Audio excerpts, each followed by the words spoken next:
your 30, 60, 90-day timeline to launch your private practice. Here we go. This is Dr. Po Raval, and welcome to Doc Dynasty, a channel committed to keeping physicians independent and beyond.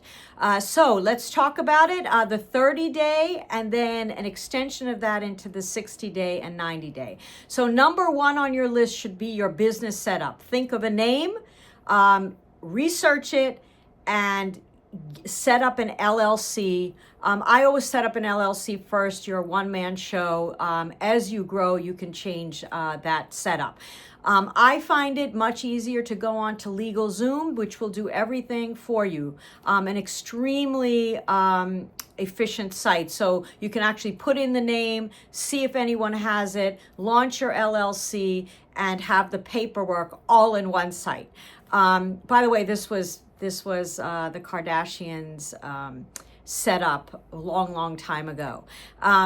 So number two, you want to start your financial structure. So once you have your EIN number, your tax ID number, you want to take that to a bank and you want to start a bank account with that legal entity, and you want to either get an accountant or set up your own account with Quicken or QuickBooks to make accounting easier.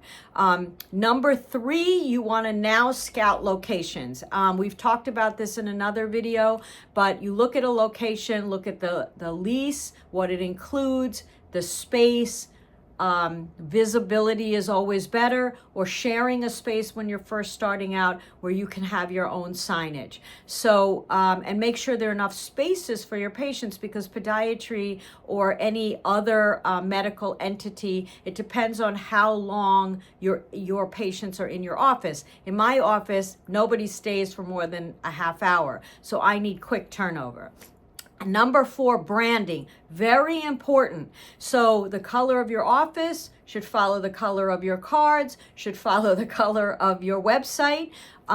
You want to make sure there's a logo that's consistent, a color that's consistent, and you want to right away set up a Google page with your name and entity following the same colors, fonts, and descriptions. And number five, your operational blueprint. And what does that mean? That means you set up your EMR, start interviewing companies, pick an EMR. Remember, this is your connection to patients. So it should be easy to call your office, book the patient, link your patient list to email confirmations and email marketing.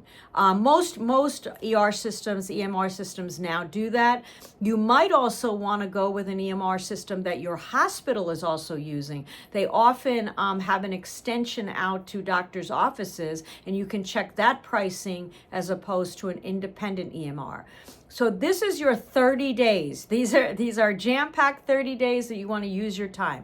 Your next 60 days is following up on this. So once you have your legal entity and you've found a space, you need to have a lawyer look at your lease, what it includes, and any things that would protect you.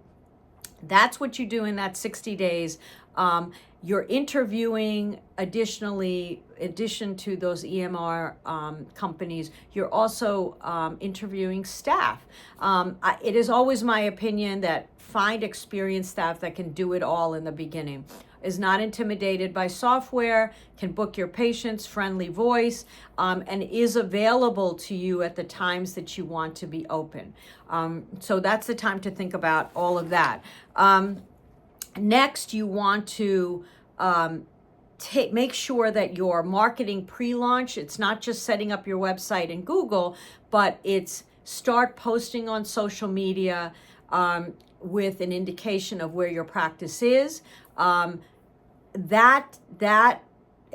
you can decide on what site. So, I mean, TikTok, YouTube, Instagram, Facebook, at the very least, to start advertising your practice. I also think if there are companies around you that do, that do health shows, get your name out there. And at this time, the 60 days, you want to start going around to other practitioners and letting them know that you're here.